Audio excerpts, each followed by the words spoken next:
let's talk about the reading month that was November.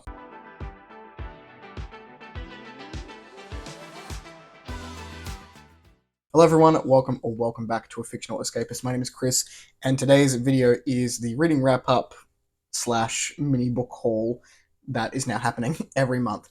So before we jump into that, make sure you check in the description box down below for links to my social media and Discord, should you want to come along for the ride. Now, I have been doing little check-ins on my low by year, and I blew the budget in November. So, in the month of November, I spent about $162 on books overall for the year. If I can keep my December buying under $40, we will be on track for the low by year. So, whilst I have blown 2 months of the 5 that we've had so far, we're looking okay. And if it goes over, it should only be a little bit over. Anyway, I digress. Let's talk about what I actually bought in the month of November. So we'll start off with the book haul and then jump into the actual reads, because there wasn't that much that happened this month. So for the money that I bought a whole bunch on the Kindle sale. So there was a Black Friday Kindle sale. And there was another Kindle sale. I'm not sure what it was called, but it happened a couple of days or like a week before the Black Friday Kindle sale that James Lloyd Doolan organized. But I'll put what I bought up here. A bunch of these were free and a bunch of these were about 99 cents. So in total, roughly about $10 on ebooks over the month of November. So starting with the AJ Calvin books, I had the first one, and I bought books 2 and 3 in the series, and then from there up. I backed the Kickstarter for Supplicant by Delilah Wan. This is book 2 in her series, which starts with Petition. I now have the ebook of that, which is great. I'm probably going to read that in January. But that was $85, and I don't mind spending that much money for a Kickstarter. I know that that is a way that authors can get more direct funds for what they want to put out. I didn't get the beautiful editions that were coming out. I couldn't afford those at the time, but I did get the edition that matches the hardcover that I currently have. In terms of other books, I didn't buy this one this month, but it did arrive this month. This is The Bartender Between Worlds by Herman Steuernagel. So this was a Kickstarter edition that I backed, and it arrived this month, and it is gorgeous. There is some beautiful, beautiful artwork in this book, and I will definitely be backing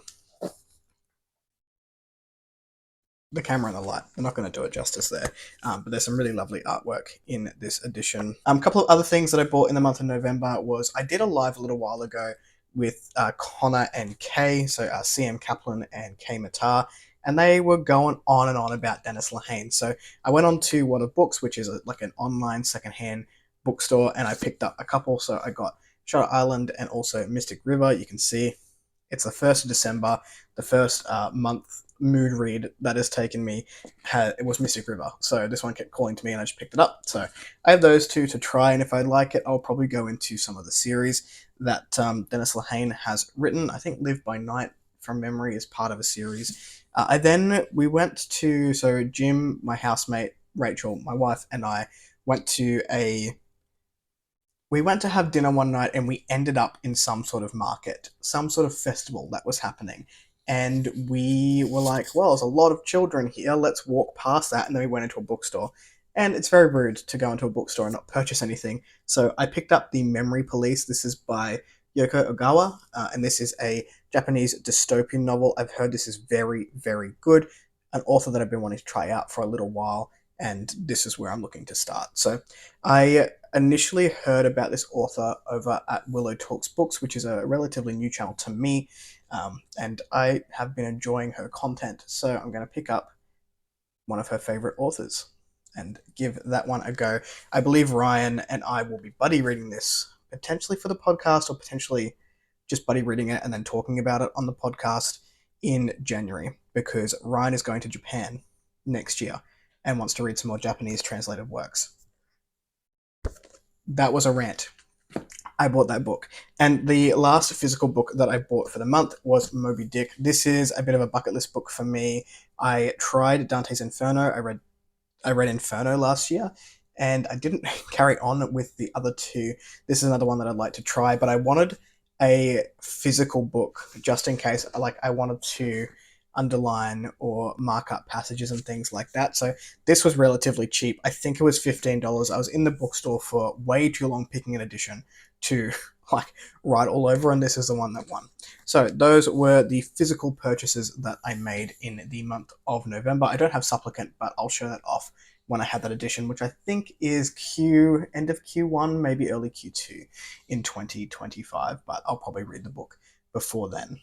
Jumping into the wrap up for the month of November, I read a total of 5 books, 4 of which I can talk about, one of which I can sort of loosely talk about because it was a beta read and I don't want to give too much away. I did ask the author whether it was okay to talk about it here, but very loosely, but we'll get to that at the end.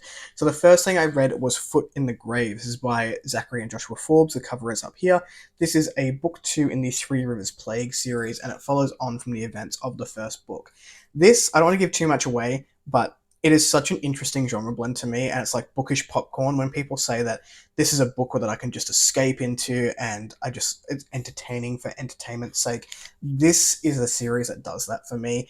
It is like The Walking Dead meets The Sopranos. It is got mafia politics. We're talking about like an underbelly while the zombie apocalypse is happening. And I felt that there was a lot of character growth for our main character, Thomas, in this book. If you want to hear more of my thoughts on this particular book, you can check out my vlog for the month of November, because I do go into more detail there. I sort of read it over the course of that vlog. The next one that I finished in the month of November was The Shadow Rising. I actually started this in October, but it is a beast.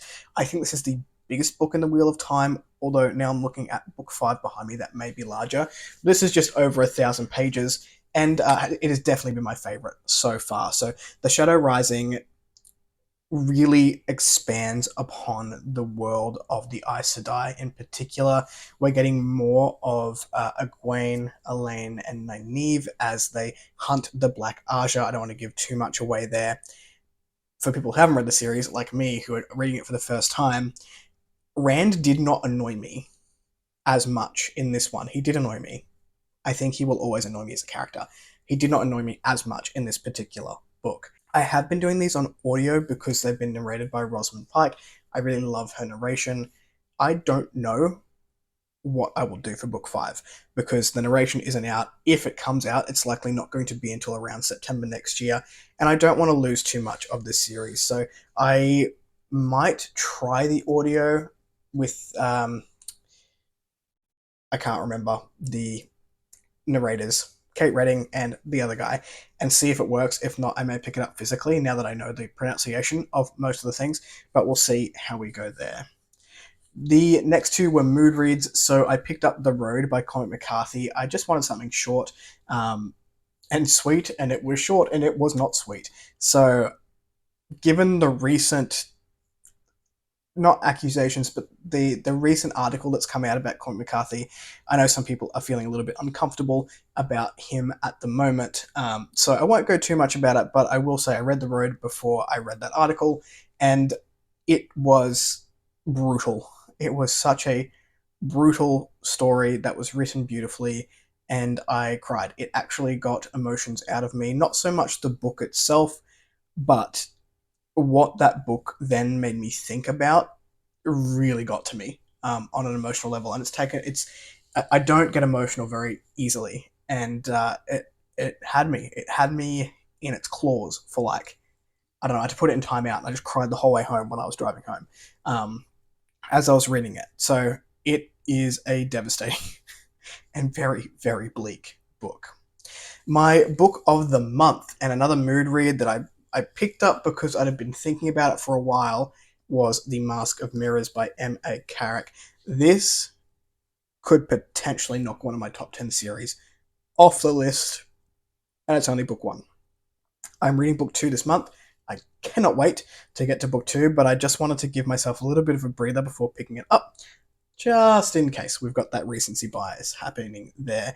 But this one is following a con gone wrong. We're following Renata, or Ren, who is trying to infiltrate a family that she believes has a lot of money to get on their register to also also have a lot of money or take that money from them. But she ends up getting entrapped in this deeply political world, and it was so fascinating.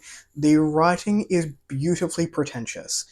Every name is hard to pronounce, and the politics, the underbelly of this world, the magic of this world, the tarot deck in particular really had me captivated, and I just want more of it. This is probably one of those series where I am invested in most of the characters, and that does not happen to me very often. So whether it was Renata, Tess, Sedge, I think his name was, Vargo, Mr. Peabody, maybe one of my favorite animal companions, and he's a little spider. I live in Australia. I don't like spiders very much because they can all kill you. But Mr. Peabody was adorable. I'm very, very interested to see where it goes because of the reveal that happened at the end of this book. And Esme, if you're watching this, I didn't pick it. It was someone completely different to who I thought it was going to be at the end of this book. And the last one I read, which I finished on the 30th at like 10 p.m. at night, was Isle of the Dying Goddess, and this is by Ronit J, who wrote Help My Dog is the Chosen One, and has recently released, I think it's a short story collection called Abandoned by the Gods. This book is much darker, very, very dark in tone in comparison to Help My Dog is the Chosen One, and this one has its influences from Elden Ring, and there was a Japanese movie that I cannot remember the name of, and I don't want to butcher it, so I'll put the Japanese movie that it's also influenced by up here.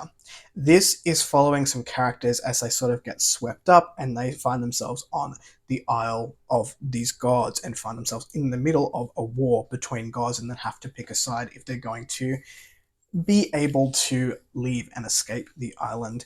It was very interesting thematically when you were talking about different gods and what their belief systems were, but I don't want to give too much away. Had a good time with it, really enjoyed the thematics, and I've now sent that beta read report off to the author. Those were the reads that I had in November of 2024. What was your favorite of the month? Let me know in the comments down below. If you like the content, give one of those. If you want to see more of it, click subscribe at your will, and I will catch you in the next video. Ciao.